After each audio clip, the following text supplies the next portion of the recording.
اعمال کی اصلاح کرم سے کر دے۔ الحمدللہ رب العالمین والصلاة والسلام علی سید المرسلین، اما بعد فاعوذ باللہ من الشیطان الرجیم، بسم اللہ الرحمن الرحیم۔ پڑھیے، الصلاة والسلام علیک یا رسول اللہ وعلی آلک واصحابک یا حبیب اللہ۔ الصلاة والسلام علیک یا نبی اللہ وعلی آلک واصحابک یا نور اللہ۔ ایک بار شفیع المذنبین انیس الغریبین صلی اللہ تعالیٰ علیہ وسلم اپنی طبعی حاجات کے لیے کچھ باہر کے علاقے کی طرف تشریف لے گئے، لیکن اس دن کوئی آپ کے ساتھ نہ تھا۔ عموماً صحابہ کرام ساتھ جاتے تھے، پیارے آقا علیہ الصلوۃ والسلام اکیلے تشریف لے جا رہے تھے۔ امیر المومنین سیدنا فاروق اعظم رضی اللہ تعالیٰ عنہ نے دیکھا تو گھبرا اٹھے کہ نبی پاک اکیلے جا رہے ہیں، تو آپ پانی کا ایک مشکیزہ لیے پیارے آقا علیہ الصلوۃ والسلام کے پیچھے پیچھے چلنے لگے۔ اب دیکھا کہ نبی پاک علیہ الصلوۃ والسلام ایک چھپڑ کے نیچے بارگاہ الہی میں سجدہ ریز ہیں۔ فاروق اعظم رضی اللہ تعالیٰ عنہ تھوڑا دور کھڑے ہو گئے کہ میں دیکھتا ہوں کتنی دیر میں فارغ ہوتے ہیں سجدے سے، پھر کچھ کلام کروں گا۔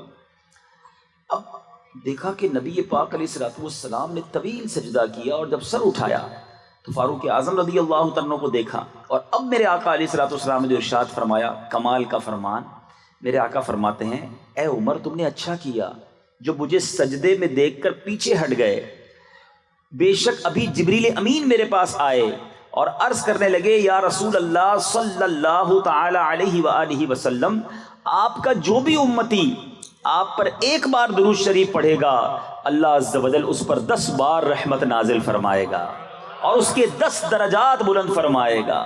یعنی نبی پاک کو سجدے کے اندر یہ بشارت سنائی گئی کہ آپ کا کوئی بھی امتی آپ پر ایک بار درود پڑھے، اس پر 10 رحمتیں نازل ہوں گی۔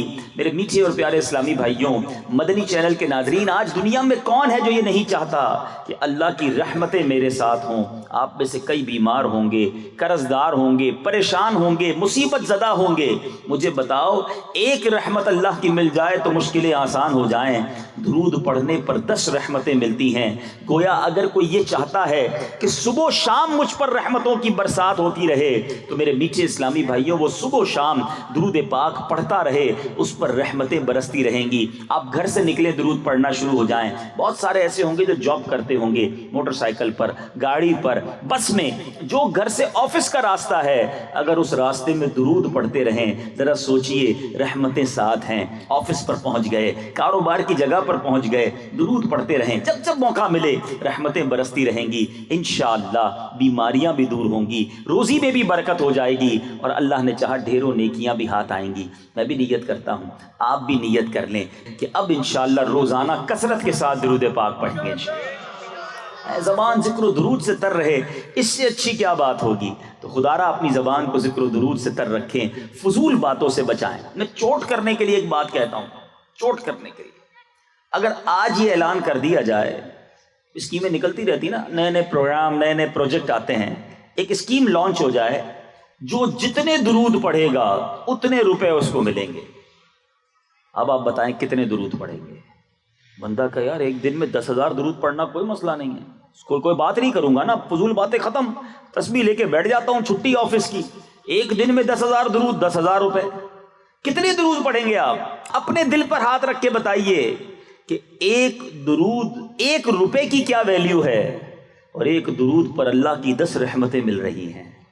کوئی کمپیریزن ہی نہیں نا، دنیا کی ساری دولت ایک طرف، میرے رب کی ایک رحمت اس کے سامنے کوئی حیثیت نہیں دنیا کی دولت کی۔ ہر درود پر 10 رحمتیں ہیں، مگر فضول باتوں کے لیے ٹائم، سوشل میڈیا کے لیے ٹائم، گپ شپ کرنے کے لیے ٹائم۔ تو بہرحال ان چیزوں میں وقت ضائع کرنے کی بجائے اگر روزانہ کچھ بار، سینکڑوں بار، 313 بار کم از کم درود پڑھ لیا جائے تو کتنی نیکیاں مل جائیں گی۔ انشاءاللہ پڑھیں گے درود پاک انشاءاللہ۔ آئیے محبت کے ساتھ درود پاک پڑھیں۔ صلو علی الحبیب صلی اللہ تعالی علی محمد صلی اللہ علیہ وسلم۔ آج ایک ایسی عظیم ہستی کا تذکرہ کرنا ہے، اور بڑی امید کے ساتھ کرنا ہے کیونکہ وہ ایک ایسی مبارک، ایسی عظیم، اتنی شاندار شخصیت کے مالک ہیں. اللہ کی بارگاہ میں ایسا مرتبہ ہے کہ انشاءاللہ ان کا تذکرہ کریں گے تو رحمتوں کا نزول شروع ہو جائے گا. علماء فرماتے ہیں کہ جہاں نیک لوگوں کا، اللہ کے پسندیدہ بندوں کا ذکر ہوتا ہے، وہاں رب کی رحمتوں کا نزول ہوتا ہے. اور آج تو واقعی ایسی عرفہ و اعلیٰ شخصیت کی بات کرنی ہے، ایمان بھی تازہ ہونا ہے، سیکھنے کو بھی بہت کچھ ملنا ہے، اور انشاءاللہ اپنے اپنے دامن رحمتوں سے بھر کر بھی جانے. شخصیت کون ہے؟ ایک شاندار واقعہ سنیے پہلے. ون آف دا بیوٹیفل، ایسا انسیڈنٹ کہ ایسی شخصیت جس کو اقتدار حاصل ہے، جو امیر المومنین، یعنی آج کے دور میں اگر گنا جائے تو پریزیڈنٹ یا پرائم منسٹر کی پوسٹ پر ہے، the head of the country ہے. اب مدینہ منورہ ہے اور وہاں کی سرد رات ہے. اللہ آپ کو اور مجھے بار بار مدینہ دکھائے. کمال کا شہر ہے، گرمی بھی پوری شدت کے ساتھ حاضری دیتی ہے اور سردی بھی خوب برکتیں لینے پوری حاضری دیتی ہے. عرب شریف میں سردی کے بھی مزے ہیں. تو بہرحال سرد رات، موسم سرما عروج پر تھا. انسان تو انسان، جانور اور پرندے بھی اپنے اپنے گھروں میں، اپنے گھونسلوں میں، اپنی جگہوں پر چھپے ہوئے تھے. ہر طرف سناٹا چھایا ہوا تھا. ایسے وقت میں کوئی باہر نکلنے کا سوچ نہیں سکتا تھا. ایسے وقت میں تعجب کی بات یہ تھی کہ مدینہ منورہ کے دو مقیم علاقائی دورہ کرنے کے لیے نکل کھڑے ہوئے. شہر سے باہر دور کے علاقے کا. حلیے سے، لباس میں کوئی ایسا خاص فرق دونوں میں نظر نہیں آ رہا تھا کہ کون امیر ہے کون غریب ہے. دونوں ایک جیسے ہی حلیے میں نظر آ رہے تھے. لیکن تھا ان میں سے ایک آقا، دوسرا غلام. مگر آقا اور غلام میں نہ لباس میں فرق، نہ جناب کوئی انداز میں فرق. دونوں ایک ساتھ چلتے ہوئے جا رہے تھے. اب مدینہ منورہ کی گلیوں کا مشاہدہ کرتے کرتے یہ دونوں 3 میل دور مشرق میں حرہ واقم تک نکل آئے. حرہ واقم یہ علاقہ ہے، وہاں چلے گئے. چلتے چلتے دونوں رک گئے، اور رکنے کی وجہ یہ تھی کہ انہوں نے دور ایک خیمہ دیکھا سناٹے کے اندر جس میں آگ جل رہی تھی. آقا نے اپنے خادم سے کہا کہ اسلم، اتنی سخت سردی میں یہاں کون ہو سکتا ہے؟ یونیک سی چیز تھی، ٹھنڈ کی رات، خیمے کے اندر آگ جل رہی. اسلم نے کہا آقا مجھے تو کوئی مسافر لگتا ہے یا کوئی قافلہ ہے جو سردی کی وجہ سے شاید یہی ٹھہر گئے. آؤ چل کر دیکھتے ہیں معاملہ کیا ہے. دونوں چلتے ہوئے جیسے خیمے میں پہنچے تو عجیب و غریب منظر تھا کہ وہ خیمہ نہیں بلکہ کوئی ٹوٹا پھوٹا کچا سا گھر تھا. اس میں کوئی قافلہ نہیں تھا بلکہ ایک خاتون ننھے منھے بچوں کے ساتھ مقیم تھی، جس نے چولہے پر ایک ہنڈیا چڑھائی ہوئی تھی اور جیسے کھانا پکا رہی ہو اس کے اوپر اس طرح ہاتھ ہلا رہی تھی جیسے کھانا پک رہا ہے. بچے مسلسل رو رہے تھے، غالباً بچوں کو بہت بھوک لگی تھی. آقا نے سلام کیا تو خاتون نے جواب توجہ سے نہ دیا، بغیر توجہ کیے سلام کا جواب دیا. آقا نے گھر میں داخل ہونے کی اجازت مانگی. کیا میں اندر آ سکتا ہوں؟ خاتون نے کہا اگر خیر کا ارادہ ہے تو آ جاؤ ورنہ پھر کوئی ضرورت نہیں ہے. غالباً وہ بہت دکھی تھی، بے رخی سے جواب دے رہی تھی. زمانے کی ستائی ہوئی خاتون تھی. اس نے خاتون سے استفسار کیا کہ اے خاتون یہ بچے کیوں رو رہے ہیں؟ تو خاتون نے کہا میں مدینہ منورہ کی رہائشی ہوں، بچوں کو شدید بھوک لگی ہے، یہ اسی وجہ سے رو رہے ہیں. آقا نے کہا ہنڈیا میں کیا ہے، کیا پکا رہی ہو؟ خاتون کہتی ہے میں نے بچوں کی دل بہلانے کے لیے آگ پر ہنڈیا تو رکھ دی ہے مگر صرف پانی ہے، میرے پاس کچھ نہیں ہے پکانے کو. میں اس لیے ہنڈیا چلا رہی ہوں کہ یہ روتے روتے تھک کر سو جائیں. آج بھی بھوکے سونا ہے، کئی دنوں کا فاقہ ہے. میں غریب خاتون ہوں، میرے پاس اخراجات نہیں کہ اپنے بچوں کو کھلا سکوں. لیکن امیر المومنین کو ہماری کوئی خبر نہیں. اس عورت نے اس آقا سے شکوہ کیا کہ میں اتنی تکلیف میں ہوں مگر ہمارے امیر المومنین کو کوئی خبر نہیں. ہم ان کے محکوم ہیں، ان کی رعایا ہیں، ان کا حق بنتا ہے کہ ہمارا خیال کریں. خیر جیسے تیسے زندگی تو گزر جائے گی مگر بروز قیامت امیر المومنین اور ہمارے درمیان اللہ ہی فیصلہ فرمائے گا، اور یقیناً آخرت کی پکڑ بہت سخت ہے. اس دخیاری خاتون نے گویا اپنے دل کا حال اس آقا کے سامنے رکھ دیا. آقا نے جب اس دخیاری عورت کا دکھ سنا تو آبدیدہ ہو گیا اور نرم لہجے میں کہنے لگا اے بی بی اللہ تم پر رحم کرے، تمہاری مصیبتیں اور پریشانیاں دور فرمائے، لیکن امیر المومنین کو کیا معلوم کہ تم کس حال میں ہو؟ خاتون نے سوالیہ لہجے میں کہا وہ ہمارا حاکم ہے اور ہم سے غافل ہے، اسے معلوم ہی نہیں کہ ہم کس حال میں ہیں۔ بہرحال آقا اس دکھیاری خاتون کی حالت زار سن کر گھر سے باہر آیا، اپنے خادم اسلم سے کہا جلدی چلو۔ دونوں تیزی سے چلتے ہوئے مدینہ منورہ کی اندرونی آبادی کی طرف گئے۔ اب جب سے آقا نے اس خاتون کی آپ بیتی سنی تھی، چہرے پہ سنجیدگی، گہری سوچ، تھوڑی دیر کے بعد وہ دونوں غلے کے گودام پر پہنچے۔ اس گودام پر بوری میں آٹا، کھجوریں، کچھ رقم، کھانے پینے کی چیزیں ڈالی گئیں، اور آقا نے اپنے خادم اسلم سے کہا اسلم یہ بوری اٹھاؤ، میرے کاندھے پہ ڈال دو۔ خادم نے کہا میں آپ کے ساتھ موجود ہوں، کاندھے پر اٹھانا میرا کام، آپ میرے آقا۔ مگر وہ آقا کہتا ہے آج اس دنیا میں تو میرے حصے کا بوجھ اپنی پیٹھ پر لا دے گا، میری تکلیف کو برداشت کر لے گا، لیکن یاد کر اس دن کو جس دن کوئی جان کسی دوسری جان کا بوجھ نہ اٹھائے گی، کسی کی تکلیف دوسرے کو نہ دی جائے گی، کیا اس دن بھی تو میرا بوجھ اٹھائے گا؟ خادم اپنے آقا کا فکر آخرت سے بھرا ہوا جواب سن کر خاموش ہو گیا۔ حکم کی تعمیل کرتے ہوئے سارا سامان آقا کی پیٹھ پر لاٹ دیا گیا۔ دونوں ایک بار پھر مدینہ منورہ سے باہر اس دکھیاری خاتون کے گھر کی طرف جا رہے ہیں۔ کیسا منظر ہوگا، غلام ساتھ ہے مگر بوری آقا کے کاندھے پر ہے۔ یہ دونوں چلتے چلتے اس خاتون کے گھر پر پہنچے، سارا سامان اس خاتون کے گھر میں اتارا گیا۔ آقا نے کہا اس میں سے آٹا نکال لو، اس پر نمک ڈالو تاکہ آٹے سے بنایا جانے والا کھانا حریرہ بنایا جائے اور وہ میں بناؤں گا۔ آقا نے ہنڈیا پھونکنا شروع کی، آگ جلائی، یہاں تک کہ دھواں جو ہے وہ اس آقا کی داڑھی سے نکلنے لگا۔ آقا آگ بھی جلاتا رہا، کھانا بھی پکاتا رہا، بالآخر کھانا پک کر تیار ہو گیا۔ آقا نے اب ہنڈیا چولہے سے اتاری، خاتون سے کہا کوئی بڑا اور کھلا برتن لاؤ۔ ایک بڑا پیالہ لایا گیا، کھانا اس میں ڈالا گیا۔ جب کھانا ٹھنڈا ہو گیا تو اب آقا نے کیا کیا، بچوں کو اپنے قریب کر کے اپنے ہاتھوں سے ان بچوں کو کھلانا شروع کیا۔ سب بچوں کے پیٹ بھر گئے، بچے خوش ہو گئے۔ اب آقا نے کیا کیا، بچوں کی دل جوئی کے لیے ان کے ساتھ کھیلنا شروع کیا۔ بچوں کی خوشی میں مزید اضافہ ہو گیا، اب وہ کھیلتے کھیلتے سو گئے۔ آقا بقیہ کھانا اس خاتون کے پاس چھوڑ کر اپنے خادم اسلم کے پاس آ کر بیٹھا۔ اب ٹھنڈی سانس لی، قلبی سکون اسے ملا، بڑا بوجھ ایسا لگتا تھا اتر گیا ہے۔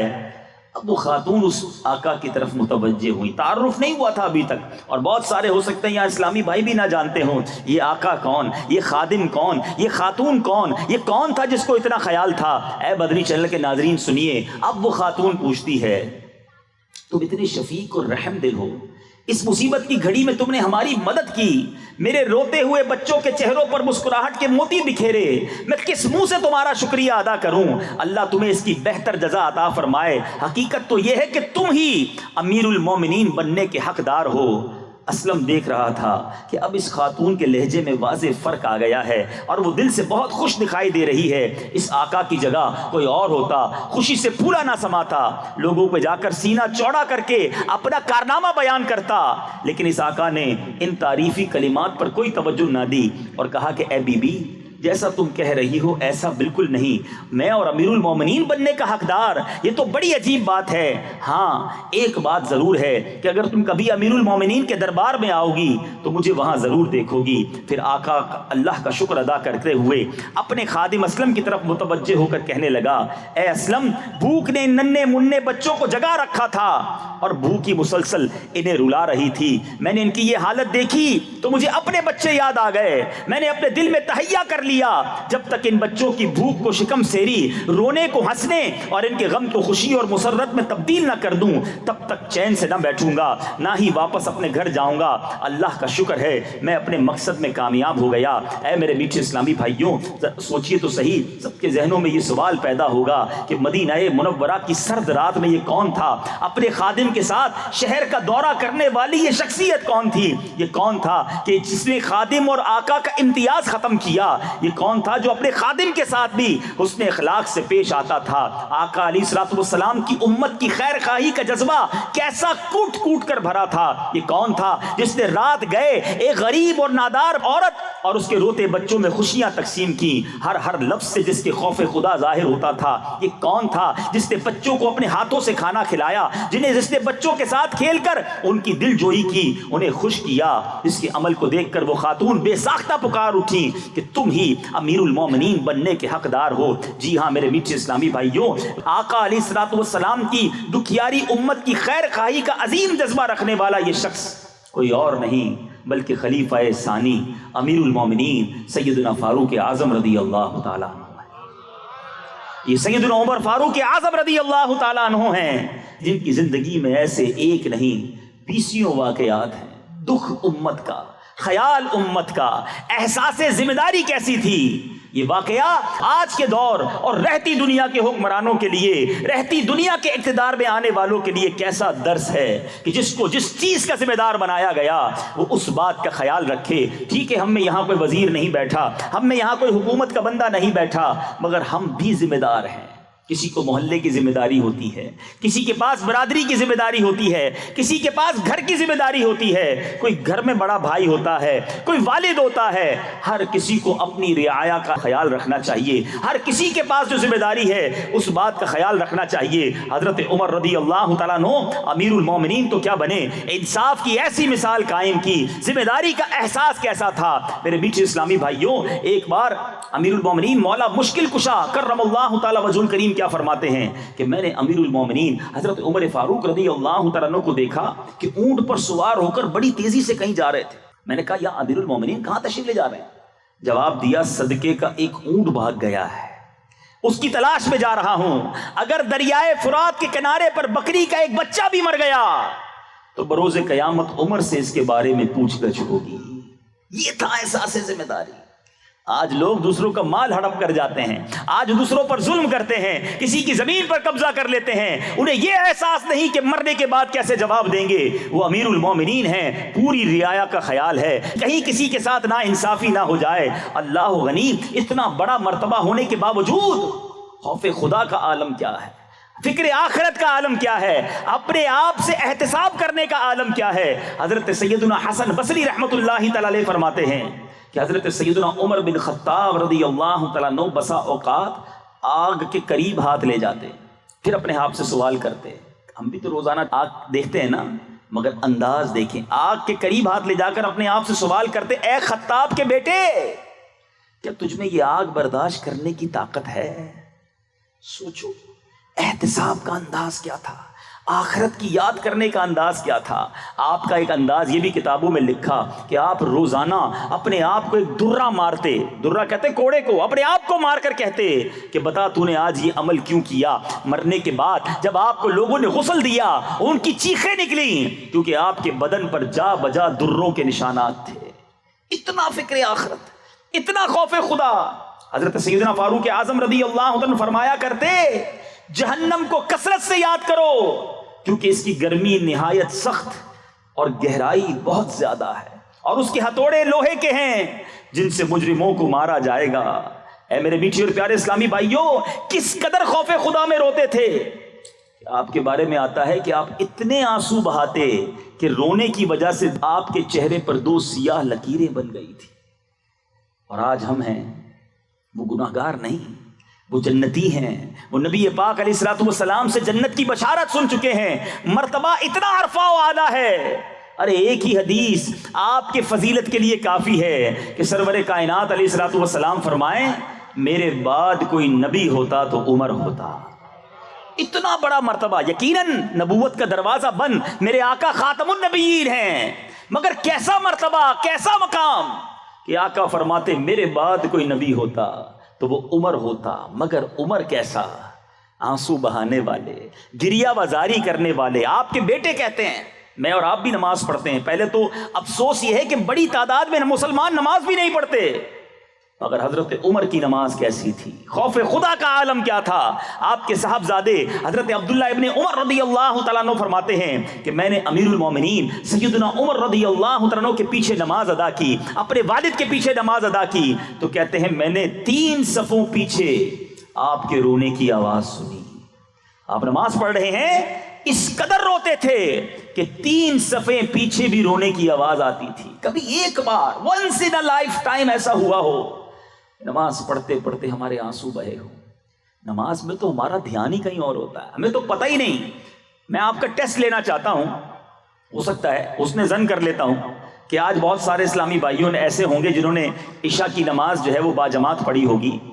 آپ سے پوچھتا ہوں کہ آپ میں سے جس نے عشاء کی نماز باجماعت پڑھی ہے، بتائیے پہلی صف میں پہلی رکعت میں امام صاحب نے کیا تلاوت کیا تھا؟ کون سی سورت؟ دوسری رکعت میں کون سی سورت؟ آپ کہیں گے تو بہت دیر ہو گئی، چلو کل ٹیسٹ کر لینا، سلام پھیرتے ہی اپنے آپ سے پوچھ لینا۔ ہمیں نہیں پتا ہوتا، ہمارا دھیان ہی کہیں اور، ہمارا خیال ہی کہیں اور، اللہ کی بارگاہ میں حاضری ہے اور دھیان کہیں اور ہے۔ یہ روتے تھے، یہ گر گڑاتے تھے، ان کی التجاؤں کا عالم یہ تھا، مگر آج گناہ کر کر کے نامہ اعمال سیاہ کر دیا، مگر ہمیں اللہ کی بارگاہ میں خوف خدا کے سبب رونا نہیں آتا۔ ہنس ہنس کے لوگ گناہ کرتے ہیں، ایسا برا حال ہو گیا ہے۔ ایک تو دیکھیں انسان سے گناہ ہو جائے نا، شرمندہ ہو جائے، ڈر جائے، معافی مانگے، مگر آج حال یہ ہے کہ گناہ بھی ہو رہا ہے اور شرمندگی بھی نہیں ہے۔ بڑی کہہ کے لگا لگا کے ناچ گانے ہوتے ہیں، کہہ کے لگا لگا کے جوئے کھیلے جاتے ہیں، ارے جناب بڑی مسرت کے ساتھ بدکاریاں اور بے حیائیاں کی جاتی ہیں، کچھ دوست مل جائیں تو گناہوں کے دفتر کھل جاتے ہیں۔ یاد رکھیے روایتوں کا مضمون ہے، جو ہنس ہنس کر گناہ کرے گا اس کو روتے روتے جہنم میں ڈالا جائے گا۔ اسی طرح میرے بیچ اسلامی بھائیوں، ایک تو ہے چوری، پھر سینہ زوری۔ لوگ گناہ کر کے پھر اترا کے بتاتے ہیں، اکیلے میں گناہ کیا، اللہ نے عیب چھپائے ہیں تمہارے، صبح ہوتی ہے تو لوگوں کو بتاتے ہیں، بلکہ اب تو انٹرنیٹ کا زمانہ، شیئر کر دیتے ہیں، میں نے یہ فلم دیکھی اب آپ بھی دیکھیں، میں نے یہ گانا سنا بڑا اچھا ہے آپ بھی سنیں، میں فلاں بے حیائی کا کام کر کے آیا آپ بھی جائیے۔ اللہ اکبر! ارے اللہ کے بندے، یہ گناہ جاریہ کی مار کیسے برداشت کرو گے؟ کام وہ کرنے ہیں زندگی میں جو ثواب جاریہ والے ہوں، کوئی ایسی نیکی کر جاؤں کہ میری وجہ سے دوسرے بھی کرنے والے بنے۔ خوش نصیب ہیں جو مسجدیں بناتے ہیں، مدرسے بناتے ہیں، کنویں کھدواتے ہیں، مسلمانوں کو علم دین پہنچاتے ہیں، انہیں قرآن سکھاتے ہیں، انہیں نماز سکھاتے ہیں۔ ماشاءاللہ مجھے ایسے اسلامی بھائی بھی نظر آ رہے ہیں جن سے میں نے مدرسۃ المدینہ پڑھا ہے، آپ کی PNT کالونی میں۔ اللہ کی رحمت سے امید ہے جب تک تلفظ کے ساتھ قرآن پڑھوں گا انشاءاللہ ہمارے ان استاد صاحب کو ثواب ملے گا۔ یہ ہے وہ ثواب جاریہ جو نیکی کے کام کرنے والے کرتے ہیں۔ اے میرے بیٹے اسلامی بھائیوں، سوچئے ہم نے زندگی میں کتنے ایسے کام کیے جو مرنے کے بعد کام آئیں گے۔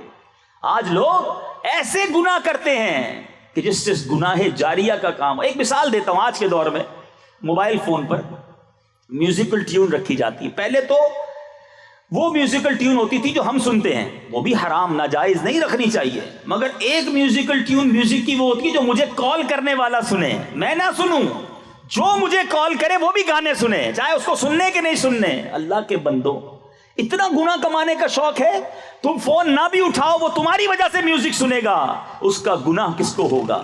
اس کا جواب کیسے دو گے؟ سوچئے، عجیب عجیب چیزیں انٹرنیٹ پر شیئر کرتے ہیں، بے حیا عورتوں کی، بے پردہ عورتوں کی تصویریں شیئر کرتے ہیں، فلموں ڈراموں کے کلپ شیئر کرتے ہیں۔ ارے تم مر جاؤ گے، وہ دیکھا جاتا رہے گا، وہ شیئر ہوتا رہے گا، وہ ڈسٹریبیوٹ ہوتا رہے گا۔ اللہ کی بارگاہ میں کیسے جواب دو گے؟ اگر قبر میں ہتھوڑے پڑنے لگے، قبر میں کیڑے مکوڑے آ گئے تمہارے ان گناہ جاریہ کے سبب، تو کیا کرو گے؟ ارے مرنے سے پہلے کچھ ایسا کام کر جاؤ، میں رہوں نہ رہوں مجھے قبر میں ثواب کے تحفے پہنچتے رہیں۔ کچھ نمازی بنا جاؤں، کچھ حافظ قرآن بنا جاؤں، کچھ علماء بنا جاؤں، کچھ خود سیکھ کر دوسروں کو سکھا جاؤں۔ اللہ نے رقم دی، پیسہ دیا، تو راہ خدا میں ایسا خرچہ کر جاؤں کہ میرے مرنے کے بعد مجھے ثواب کے تحفے پہنچتے رہے۔ مگر آج کس کو فکر ہے؟ حضرت عمر رضی اللہ تعالیٰ عنہ قطعی جنتی، مقام کیسا؟ آؤ فاروق اعظم رضی اللہ تعالیٰ عنہ کا ذرا تعارف سنو اور ایمان تازہ کرو، اللہ کریم نے مرتبہ کیسا دیا۔ آپ خلیفہ دوم ہیں، جانشین پیغمبر ہیں، وزیر نبی ہیں۔ حضرت عمر آپ کا نام، کنیت ابو حفص اور لقب فاروق اعظم ہے۔ ایک روایت میں ہے 39 مردوں کے بعد آپ ایمان لائے، 39 مردوں کے بعد آپ ایمان لائے، اور آپ 40 کا عدد پورا کرنے والے، سبحان اللہ، ٹھیک ہے، اور اعلان نبوت کے 6 سال ایمان لایا۔ صحابہ کرام کو بڑی ہمت آ گئی۔ میرے آقا علیہ الصلوۃ والسلام نے حضرت عمر کے ایمان کے لیے دعا کی۔ آپ جب ایمان نہیں لائے تھے نا، ان کے ایمان لانے کے لیے دعا کی۔ آپ مراد رسول ہیں۔ بڑا ظلم، بڑا ستم تھا اس وقت، مسلمان چھپ چھپ کر نماز پڑھتے تھے۔ حضرت عمر ایمان تو کیا لائے، مسلمانوں کا سینہ چوڑا ہو گیا۔ عاشقوں کا امام اہل سنت لکھتے ہیں نا، ناریوں کا دور تھا، دل جل رہا تھا نور کا۔ ناری کہتے ہیں جہنمی، وہ لوگ جو تکلیف پہنچانے والے، اسلام دشمن۔ ناریوں کا دور تھا، دل جل رہا تھا نور کا، تم کو دیکھا ہو گیا ٹھنڈا کلیجہ نور کا۔ آقا نے جب دیکھا کہ حضرت عمر ایمان لائے، نبی پاک بھی بہت خوش ہوئے۔ اور یہ شخصیت کیسی ہیں، تھوڑے عرصے پہلے، کچھ گھنٹوں پہلے، کچھ دنوں پہلے تو تمنا یہ تھی معاذ اللہ نبی پاک علیہ الصلوۃ والسلام کو شہید کر دوں گا، تلوار ہاتھ میں لے کر گھوما کرتے تھے۔ جیسے ہی ایمان لائے، دیکھیے میرے آقا کی ذات کیسی ہے۔ دنیا میں ایسا کوئی شخصیت، کوئی ایسی مثال نہیں ملتی کہ جس کو مارنے کے لیے، جس کی جان لینے کوئی آتا ہو اور ان کا دیدار کر کے ان کے قدموں پر جان دینے والا بن جاتا ہو۔ نبی پاک کے ساتھ کئی بار ایسا ہوا کہ لوگ گرفتار کرنے آتے تھے، مگر جلوائے جانا دیکھتے تھے، آقا کے عشق میں گرفتار ہو جاتے تھے۔ حضرت عمر کے ساتھ بھی ایسا ہوا، تلوار ہاتھ میں ہے اور ارادہ یہ ہے کہ نبی پاک علیہ الصلوۃ والسلام کو معاذ اللہ شہید کرنا ہے، مگر جب جلوائے جانا دیکھا، پیارے آقا نے دعوت دی، کلمہ پڑھا، اسلام قبول کیا، اور ویری فرسٹ ٹائم جیسے اسلام قبول کرتے ہیں، کہتے ہیں یا رسول اللہ، پہلے تو یہ تھا کہ کفار مکہ کہ ساتھ میں جب تھا تو میں کہا کرتا تھا دیکھتا ہوں مسلمان نماز کیسے حرم میں ادا کرتے ہیں، آج میں دیکھتا ہوں مسلمانوں کو نماز پڑھنے سے کون روکتا ہے۔ Look at the revolution, look at the انقلاب کیسا تھا۔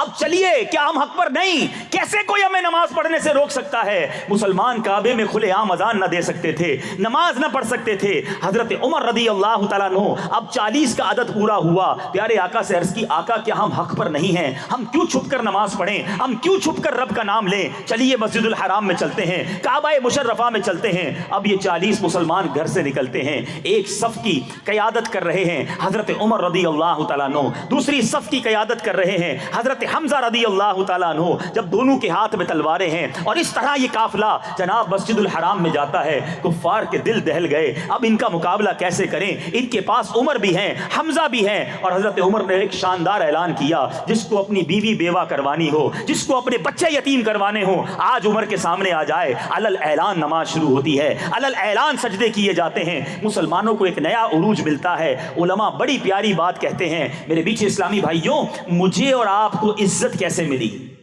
میں اور آپ عزت والے بنے ہیں جب سے مسلمان ہوئے ہیں۔ اسلام نے مجھے اور آپ کو عزت دی ہے۔ حضرت عمر کا مرتبہ یہ ہے، علماء فرماتے ہیں جب سے عمر ایمان لائے ہیں اسلام کی عزت بلند ہوئی ہے۔ کمال ہو گیا نا، ایک شخصیت ایسی ہے جس کے بارے میں یہ کہا جاتا ہے عمر کے ایمان لانے سے اسلام کی عزت میں اضافہ ہوا۔ اللہ اکبر، رب عز و جل نے یہ مقام عطا کیا۔ آپ اسلامی جنگوں میں مجاہدانہ شان کے ساتھ کفار ناہنجار کے سامنے نبی پاک کے ساتھ ساتھ جناب وہ وزیر و مشیر کی حیثیت سے شامل رہے۔ محسن امت، خلیفہ اول، امیر المومنین حضرت سیدنا ابو بکر صدیق رضی اللہ تعالیٰ عنہ نے اپنے بعد فاروق اعظم رضی اللہ تعالیٰ عنہ کو خلیفہ منتخب فرمایا۔ آپ نے تخت خلافت پر رونق افروز رہ کر جانشینی مصطفیٰ صلی اللہ تعالیٰ علیہ وسلم کی تمام تر ذمہ داریوں کو بطریق احسن آپ نے پورا کیا۔ اتنی محبت پیارے آقا سے، اتنا پیار نبی پاک علیہ الصلوۃ والسلام سے کہ زندگی بھر ایک دعا کرتے رہے۔ آؤ آج ان کا تذکرہ ہے، ہم بھی یہ دعا کرتے ہیں، اللہ یہ دعا میرے اور آپ کے حق میں قبول فرمائے۔ حضرت عمر دعا کرتے، اللہم ارزقنی شہادۃ فی سبیلک وَاجْعَلْ مَوْتِي فِي بَلَدِ حَبِيبِكَ، اے اللہ مجھے تیری راہ میں شہادت عطا فرما اور تیرے حبیب کے شہر مدینہ منورہ میں موت عطا فرما۔ اللہ نے یہ تمنا کیسی پوری کی؟ فجر کی نماز پڑھا رہے ہیں۔ اے میرے میٹھے اسلامی بھائیوں جو نماز قضا کرتے ہو، سنو، حضرت عمر آخری وقت بھی نماز کا کیسا شوق تھا۔ نماز فجر پڑھ رہے ہیں، دشمن نے حملہ کیا، آپ زخموں سے چور چور ہو گئے، اور پھر یکم محرم الحرام کو آپ نے جام شہادت نوش کیا۔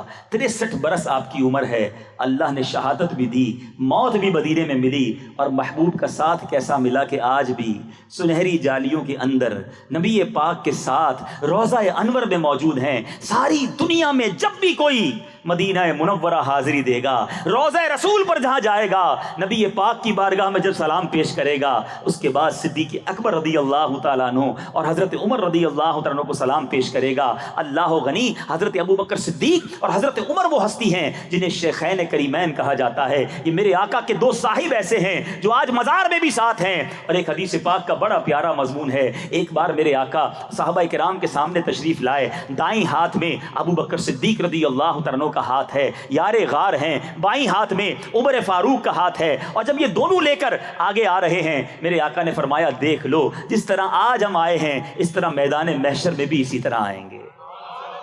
کیا کمال ہے، کیا ہستی ہے، کیا مرتبہ ہے، سبحان اللہ سبحان اللہ۔ اے میرے میٹھے اسلامی بھائیوں، ان مبارک مزارات کے بارے میں سبحان اللہ اعلیٰ حضرت کتنی پیاری بات فرماتے ہیں محبوب رب عرش ہے اس سبز میں۔ روضہ انور کا منظر ذرا سوچو، میرے آقا ہیں گنبد خضرا کے مکین، فاروق اعظم ہیں، صدیق اکبر موجود ہیں۔ پہلے پیارے آقا کے پہلو میں سیدنا ابو بکر صدیق کا مزار، سیدنا ابو بکر صدیق کے پہلو میں فاروق اعظم رضی اللہ تعالیٰ عنہ کا مزار۔ اور ایک اور ایمان افروز بات بتاؤں، ایک اور ہستی ہے جو دنیا میں آنے والی ہیں، جن کا مزار سنہری جالیوں کے پیچھے بنے گا، گنبد خضرا کے نیچے وہ بھی دفن ہوں گے، اور وہ حضرت عیسیٰ علیہ الصلوۃ والسلام ہیں۔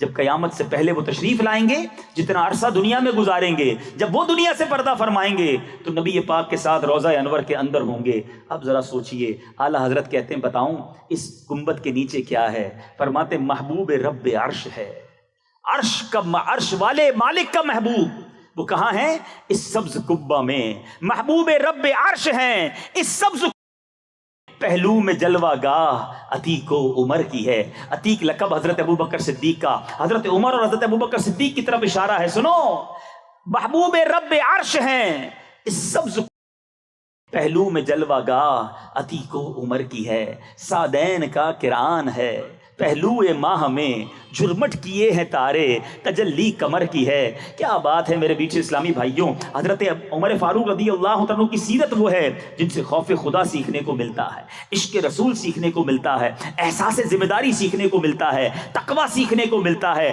اور میرے بیچ اسلامی بھائیوں کس طرح فیصلے کرنے ہیں یہ سیکھنے کو ملتا ہے، عبادت کا شوق کیسا ہونا چاہیے یہ سیکھنے کو ملتا ہے۔ فاروق اعظم رضی اللہ تعالیٰ عنہ کے بارے میں سنیے، عشق رسول کیسا تھا۔ ایک بار نبی پاک علیہ الصلوۃ والسلام کی بارگاہ میں حاضر ہوئے، کوئی غریب اگر مجھے سن رہا ہے، کوئی پریشان مجھے سن رہا ہے، کوئی چھوٹے سے گھر میں رہنے والا مجھے سن رہا ہے، کوئی کرائے کے گھر میں رہنے والا سن رہا ہے، جس کی تنخواہ تھوڑی ہے، گزارا مشکل سے ہوتا ہے، وہ سن رہا ہے، سنو، میں کسی اور کی بات نہیں کر رہا، مالک کے جنت کی بات کر رہا ہوں، اس آقا کی بات کر رہا ہوں جو رب کے حبیب ہیں۔ ان کا مرتبہ کیا ہے پوچھو میرے امام سے، کہتے ہیں فرش والے تیری شوکت کا علوم کیا جانے، آقا ہم فرش والے تیری شوکت کا علوم کیا جانے، خسروا عرش پہ اڑتا ہے پھریرا تیرا، اس آقا کی بات کر رہا ہوں۔ فاروق اعظم نبی پاک کے آشانے میں تشریف لے گئے، آقا آرام کر رہے ہیں۔ پیارے آقا نے جو آرام کیا تھا نا، جس چٹائی پر آرام کر رہے تھے اس پر کوئی کپڑا نہ بچھا ہوا تھا، آپ کے سر مبارک کے نیچے چمڑے کا ایک تکیہ تھا جس میں کھجور کی چھال بھری ہوئی تھی۔ آقا علیہ الصلوۃ والسلام کے مقدس قدموں کی طرف سلم درختوں کے پتوں کا ڈھیر پڑا ہوا تھا، سر اقدس کے پاس چمڑا لٹک رہا تھا۔ آقا کھڑے ہوئے تو آپ کے جسم اقدس پر چٹائی کے نشان تھے، یہ دیکھ کر فاروق اعظم رونے لگے، زارو کتار رو کر عرض کرتے ہیں یا رسول اللہ صلی اللہ تعالی علیہ وسلم، جب میرے آقا نے دیکھا کہ عمر رو رہے ہیں، کہا عمر کیوں رو رہے ہو، کیا بات ہے؟ عرض کرتے آقا کیسر و کسرا کے بادشاہ دنیاوی آسائشیں اٹھائیں، بڑے بڑے محل ہیں، ان کے بیڈ رومز ہیں، غلام ہیں، ان کے پاس آسانیاں ہیں، آپ رب کے حبیب ہیں اور چٹائی پر سو رہے ہیں، آپ کے جسم پر نشانات ہیں، آقا لگزری نام کی کوئی چیز نہیں آپ کے پاس۔ نبی پاک علیہ الصلوۃ والسلام فرماتے ہیں اے عمر کیا تم اس بات پر راضی نہیں کہ ان کے لیے دنیا کی عارضی نعمتیں ہوں اور تمہارے لیے آخرت کی ابدی نعمتیں ہوں؟ اے میرے میٹھے اسلامی بھائیوں، اس واقعے سے دو باتیں سیکھنے کو مل رہی ہیں۔ حضرت عمر کو نبی پاک سے پیار کتنا، آقا کی تکلیف دیکھی تو زارو کتار رونے لگے، اور دوسری بات سبحان اللہ، نبی پاک نے شاندار لیسن لیسن دیا ہے، سبق دیا ہے کہ میرے آقا نے بھی زندگی کیسی گزاری۔ شعر تو بڑے غور سے سنتے ہیں،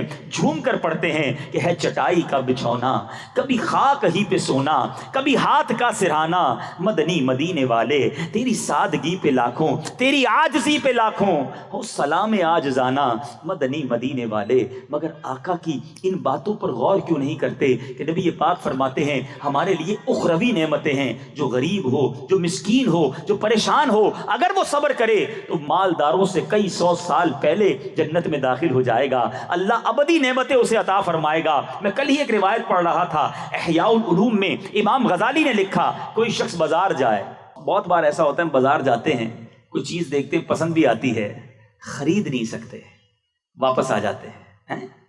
کہا فرمایا بازار جائے اور بازار جا کر وہ اس چیز کو خرید نہ سکے اور حسرت کے ساتھ واپس آ جائے، اللہ تبارک و تعالیٰ 1000 سال کی عبادت کا ثواب عطا فرماتا ہے۔ صبر کرنا ہے۔ اب بازار گئے، یار میرے پاس تو پیسے ہی نہیں، اتنا مہنگا جوتا خرید ہی نہیں سکا، میں تو بکرے کا گوشت لے ہی نہیں سکا، آج تو چکن بھی نہیں لا سکا، سبزی ہی لے آیا۔ یہ شکوے نہیں کرنے، صبر، یا اللہ تیرا شکر، تیری مہربانی، جو تو نے دیا تیری مہربانی۔ جوتا نہیں خرید سکا، پیر تو ہے نا، پیر بھی نہ ہوتے تو کیا کرتے؟ ہر حال میں اللہ کا شکر ادا کرنے والے بنے۔ جو شکر ادا کرتا ہے اللہ اسے بہت عطا فرماتا ہے۔ مسئلہ یہ ہے کہ آج شکوہ ہے، شکایت ہے، ہم اپنے سے جناب آگے والوں کو دیکھ کر پریشان ہیں۔ پی این ٹی سے ویسے بھی ڈیفنس بہت قریب ہے، تو ذرا بڑی گاڑی گزری تو حسرت شروع ہو گئی، بڑا بنگلہ دیکھا تو حسرت شروع ہو گئی۔ ارے جناب جھونپڑی میں رہنے والوں کو کیوں نہیں دیکھتے؟ بس کی چھت پر سفر کرنے والے کو اسکوٹر والا کیوں نہیں دیکھتا کہ چلو اللہ نے اسکوٹر تو دی ہے، اپنی سواری تو موجود ہے۔ ہمیشہ یاد رکھو، نعمتوں میں اپنے سے نیچے والوں کو دیکھو تو سکون آ جائے گا۔ اگر آگے والوں کو دیکھو گے تو کبھی یہ ریس ختم نہیں ہوگی۔ ہاں آگے والے کو دیکھنا ہے تو نیکیوں والوں کو دیکھو، عبادت کرنے والوں کو دیکھو، روزے رکھنے والوں کو دیکھو، دین کی خدمت کرنے والوں کو دیکھو۔ آج حضرت عمر کا تذکرہ اسی لیے تو کر رہے ہیں کہ کیا عبادت ہے، کیا ریاضت ہے، قطعی جنتی ہیں، نبی پاک سے جنت کی بشارت مل چکی ہے، مگر پھر بھی خوف خدا کے آنسو ہیں، پھر بھی رات رات بھر سجدے ہیں۔ میرے پیچھے اسلامی بھائیوں، آج جس عظیم ہستی کا ہم نے تذکرہ کر رہے ہیں، ہمیں نبی پاک علیہ الصلوۃ والسلام کے اس مبارک ساتھی کی سیرت سے بہت کچھ سیکھنا بھی ہے اور عمل بھی کرنا ہے۔ اللہ غنی، فاروق اعظم رضی اللہ تعالیٰ عنہ کے بارے میں آپ نے وہ حدیث تو سنی کہ میرے بعد کوئی نبی ہوتا تو عمر ہوتا۔ اب ایک اور پیارا انداز دیکھیے، ایک بار حضرت عمر رضی اللہ تعالیٰ عنہ نے نبی پاک سے اجازت مانگی کہ میں عمرے پر جانا چاہتا ہوں۔ پیارے آقا سے، پیارے آقا علیہ الصلوۃ والسلام نے اجازت دیتے ہوئے ارشاد فرمایا، اے میرے بھائی ہمیں اپنی دعا میں نہ بھول جانا۔ کونین کے والی نبی پاک اپنے صحابی سے کہہ رہے ہیں کہ میرے لیے دعا کرنا۔ بعض روایات میں یوں بھی آیا کہ اے میرے بھائی اپنی دعا میں ہمیں بھی شامل رکھنا۔ امیر المومنین فاروق اعظم فرماتے ہیں جہاں کی تمام تر نعمتوں سے بڑھ کر میرے لیے یہ نعمت تھی کہ میرے آقا نے مجھے اے میرے بھائی کہہ کر پکارا، نبی پاک نے مجھے یہ لقب عطا کر دیا، اور مجھے کیا چاہیے؟ سبحان اللہ۔ ایک بار میرے میٹھے اسلامی بھائیوں، پیارے آقا علیہ الصلوۃ والسلام کی ایک اور حدیث سنیے اور ایمان تازہ کیجئے کہ نبی پاک علیہ الصلوۃ والسلام حضرت عمر کے بارے میں کیا فرماتے ہیں۔ سبحان اللہ، ساری دنیا نبی پاک کے فضائل بیان کرے، اس ہستی کا عالم کیا ہوگا جس کی فضیلت میں حدیث پاک مل جائے۔ آقا فرماتے ہیں آسمان کے تمام فرشتے حضرت عمر کی عزت کرتے ہیں اور زمین کا ہر شیطان ان کے خوف سے لرزتا ہے۔ ایک اور جگہ میرے آقا فرماتے ہیں حضرت عمر رضی اللہ تعالیٰ عنہ اہل جنت کے چراغ ہیں۔ ایک اور جگہ سرور کائنات علیہ الصلوۃ والسلام نے فرمایا اللہ عز و جل کی رضا حضرت عمر کی رضا ہے اور حضرت عمر کی رضا اللہ عز و جل کی رضا ہے۔ سبحان اللہ، اس قدر باتیں ہیں، اس قدر چیزیں ہیں کہ ایمان تازہ ہو جائے کہ کیسے کیسے کرامت اور فضائل رب نے عطا فرمائے۔ اہل مصر کرامتیں کیسی، ایک کرامت سنیے، ایمان تازہ کیجیے۔ جب مصر فتح ہوا تو ایک روز اہل مصر نے حضرت سیدنا عمرو بن عاص رضی اللہ تعالیٰ عنہ کے پاس آئے اور کہا کہ حضور ہمارے یہاں دریائے نیل کی ایک رسم یہ ہے کہ سال میں ایک بار ایک لڑکی کو تیار کر کے اچھے کپڑے پہنا کے ہم اس دریا میں غرق کر دیتے ہیں، تو یہ دریا جاری ہوتا ہے۔ ہماری رسم یہ ہے کہ جس سال لڑکی کو نہیں اس دریا میں ڈبوئیں گے تو دریا جاری نہیں ہوگا۔ تو حضرت عمرو بن عاص صحابی رسول نے کہا تو ممکن ہی نہیں ہے، یہ کیسے ہو سکتا ہے، ایسی رسم اسلام اجازت نہیں دیتا۔ لوگوں نے کہا حضرت نہیں کریں گے تو پانی نیچے چلا جائے گا، نہیں بالکل نہیں جائے گا۔ آپ نے خط لکھا حضرت عمر کو کہ حضور ہمارے مصر میں ایسی رسم ہے اور یہاں تو لوگ کہتے ہیں جب تک لڑکی کو غرق نہیں کیا جائے گا دریائے نیل جاری نہیں ہوگا۔ کرامت دیکھو، حضرت عمر خود نہیں گئے، ایک خط لکھا۔ کس کے نام خط لکھا؟ دریائے نیل کے نام خط لکھا۔ کوئی دریا کے نام بھی خط لکھتا ہے؟ مگر چاہیں تو اشاروں سے اپنے کایا ہی پلٹ دیں دنیا کی، چاہیں تو اشاروں سے اپنے کایا ہی پلٹ دیں دنیا کی، یہ شان ہے ان کے غلاموں کی، سرکار کا عالم کیا ہوگا جس وقت خدمت میں ان کی بو بکر عمر عثمان و علی، اس وقت رسول اکرم کے دربار کا عالم کیا ہوگا۔ ذرا سوچئے، حضرت عمر نے خط لکھا دریائے نیل کے نام، حضرت عمر بن عاص کو بھیجا۔ اس خط میں کیا لکھا تھا کہ اے دریائے نیل، اگر تو اللہ کے حکم سے چلتا ہے تو جاری ہو جا، اور اگر اللہ کے حکم سے نہیں چلتا تو پھر ہمیں تمہاری کوئی پرواہ نہیں۔ جیسے ہی اس رکے کو ڈالا گیا، دریائے نیل کیسا جاری ہوا کہ 1400 سال گزر گئے ہیں، اس کے بعد دریائے نیل خشک نہیں ہوا، آج تک جاری ہے۔ یہ ہے شان اللہ والوں کی۔ اے میرے میٹھے اور پیارے اسلامی بھائیوں، آج اس مبارک ہستی کا ہم نے تذکرہ کیا ہے۔ ہم اللہ سے دعا کرتے ہیں کہ رب کریم تربت سیدنا فاروق اعظم پر کروڑوں انوار و تجلیات کی بارش برسائے، ہم سب کو ان کے فیوز و برکات سے مالا مال فرمائے۔ اللہ تعالی ہم سب کو عمل کرنے کی توفیق عطا فرمائے، آمین بجاہ النبی الامین صلی اللہ تعالی علیہ وسلم۔ میرے اعمال